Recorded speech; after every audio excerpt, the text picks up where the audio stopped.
when my mother got together with her family, they always spoke Yiddish. And when my uncle came from Argentina, he hadn't seen them in 40 years because travel wasn't as prevalent. This was 1948 that he came for a visit.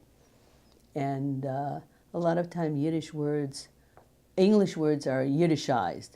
So my aunt, I remember saying, when you lived in the Bronx in New York, to go to Manhattan, you didn't say the city, you said downtown, going downtown. So she says, mir gehen downtown.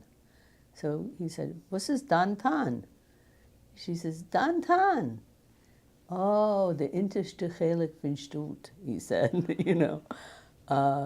So it's interesting because he spoke Yiddish with a lot of Spanish words intersposed.